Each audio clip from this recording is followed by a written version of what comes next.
أعوذ بالله من الشيطان الرجيم بسم الله الرحمن الرحيم الحمد لله رب العالمين الصلاة والسلام على أشرف الأنبياء والمرسلين سيدنا ونبينا أبي القاسم محمد اللهم صل على محمد وآل محمد وعلى أهل بيته الطيبين الطاهرين المعصومين المظلومين أما بعد السلام عليكم ورحمة الله وبركاته અહેકામ અને મસાઇલની અંદર આ મુખ્તસર દર્સમાં આપણી ચર્ચા એ બાબતો ઉપર હતી કે જેની આપણે નમાઝ પહેલા કાળજી રાખવાની છે, જેનો ખ્યાલ રાખવાનો છે.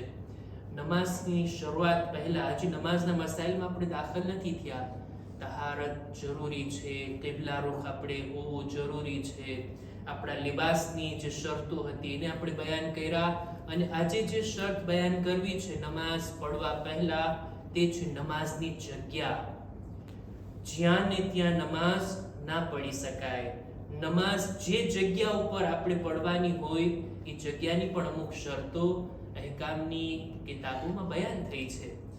આપણે ખાસ કરીને અયતુલ્લાહ સિસ્તાનીની નવી કિતાબ તૌઝીહુલ મસાઇલ જામે કે જેની અંદર વિગતવાર મસાઇલ બયાન થયા છે, આપણે એમાંથી મસાઇલને રજૂ કરીએ છીએ.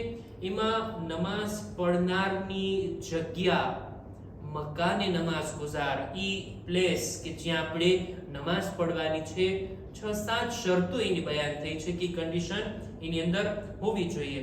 સૌથી પહેલી શરત નમાઝીની જગ્યાની છે કે ઈ જગ્યા ગસ્બી ના હોવી જોઈએ, આપણા માટે મુબાહ હોવી જોઈએ. આપણે અર્થ કર્યા હતા મુબાહુ એટલે શું, ગસ્બી ના હો એટલે શું. દાખલા તરીકે શું મને હક છે કે હું કોઈના ઘરમાં જઈ, કોઈના લકુરમાં જઈ, કોઈના ઘરના સહેનમાં, કોઈની જમીન ઉપર, કોઈના ખેતરમાં, કોઈના બાગમાં વગર રજાએ નમાઝ પડવા લાગુ? શું મને હક છે? કોઈને પૂછ્યા વગર કોઈની જગ્યા ઉપર હું નમાઝ પડું? જે જગ્યા ઉપર આપણે નમાઝ પડવાની છે એ જગ્યા યા તો આપણી હોય અથવા બીજાની છે તો આપણને એની રજા લેવી પડે. આપણા માટે એનો ઉપયોગ મુબાહ હોવો જોઈએ. કોઈની જગ્યાને ગસ્બ કરી એના ઉપર આપણે નમાઝ નથી પડી શકતા. દાખલા તરીકે જો આપણે કોઈ જગ્યા ઉપર નમાઝ પડીએ, આ જગ્યા મારી તો નથી, આ ઘર, આ જમીન મારી નથી, બીજા કોઈની છે, પણ એના ઉપર હું કાર્પેટ બિછાવું, મુસલ્લો બિછાવું, કાલીન બિછાવું, એ કાલીન તો મારી છે ને, એ મુસલ્લો તો મારો છે, શું એના ઉપર નમાઝ પડી શકાય?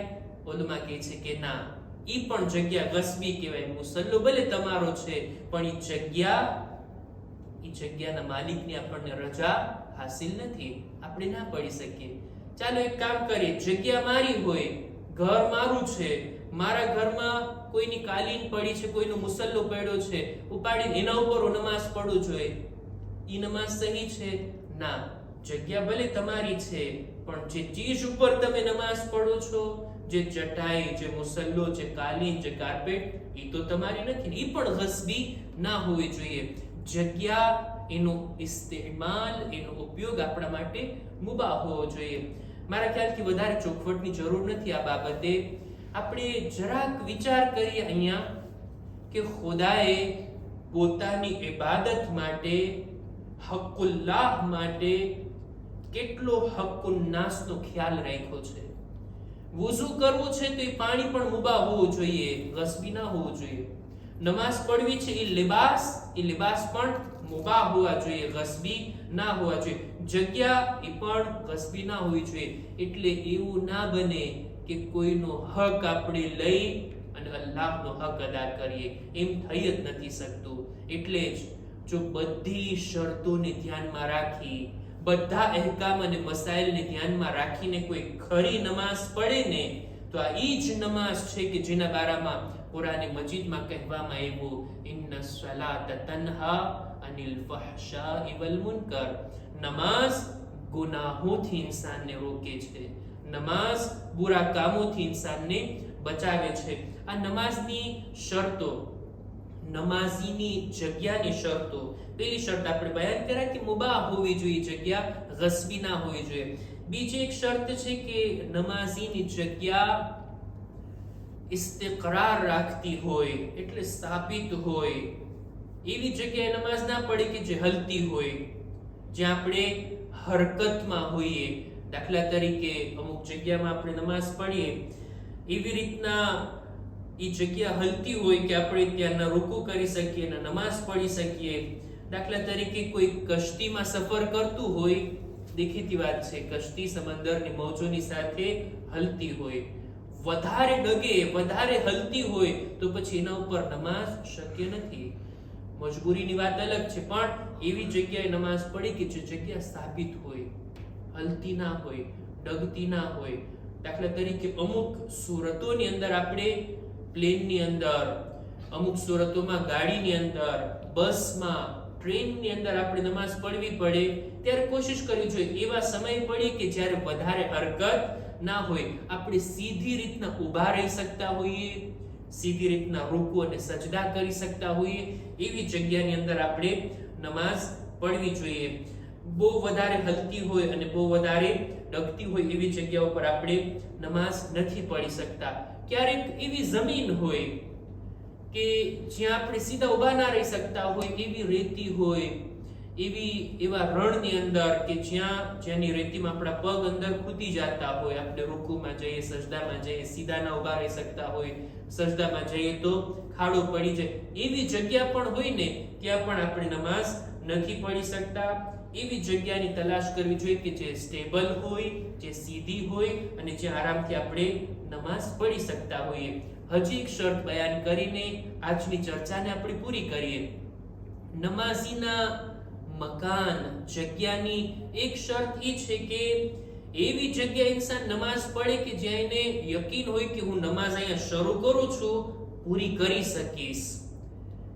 એવું ના બને કે નમાઝ ચાલુ તો કરી નાખું પણ 1 મિનિટ પછી, 2 મિનિટ પછી કંઈક એવું બને કે ત્યાં આપણી નમાઝ પૂરી ના થાય. દાખલા તરીકે એવી જગ્યા ઉપર કે જ્યાં લોકોની અવર જવર છે, હમણાં થોડીક વારમાં લોકો નીકળશે અહીંયાથી અને લોકોની ચાલવાની જગ્યા છે, હવે હું ત્યાં નમાઝ ચાલુ કરું, દેખીતી વાત છે મારી નમાઝ ત્યાં પૂરી નહીં થાય. એવી જગ્યાએ આપણે નમાઝ પઢી કે જ્યાં આપણે પૂરી કરી શકીએ. અથવા તો આપણે ઘરની છત ઉપર નમાઝ પઢવા ગયા, જરાક જોવું જોઈએ કે આ જગ્યાએ હું નમાઝ પઢું છું, હું પૂરી કરી શકીશ. એવું ના બને કે થોડી વારમાં એવી હવા આવે કે મને નમાઝની અંદર સરખી રીતના ઊભા રહેવામાં પણ મુશ્કેલ થઈ જાય, અથવા હમણાં જોરદાર વરસાદ પડશે અને હું મારી નમાઝ અહીંયા પૂરી નહીં કરી શકીશ. એટલે એવી જગ્યાએ માણસ નમાઝ પઢવાની શરૂઆત કરે, એના દિલમાં યકીન હોય કે અહીંયા હું નમાઝ ચાલુ તો કરું છું, ઇન્શાઅલ્લાહ પૂરી પણ કરી શકીશ. એવી મુનાસિબ જગ્યા ઉપર આપણે નમાઝ પઢવી જોઈએ. નમાઝ પઢવાની જગ્યા વિશે બીજી પણ અમુક શરતો છે, બીજા પણ અમુક મસાઇલ છે કે ઇન્શાઅલ્લાહ એને આવતા દર્સની અંદર આપણે રજૂ કરશું. ખુદા ઇન્શાઅલ્લાહ આપણને સહી તરીકાથી સમજી વિચારીને શરતોની સાથે નમાઝ અદા કરવાની તૌફીક અતા ફરમાવે. પર મુહમ્મદ વાલે મુહમ્મદ સલવાત.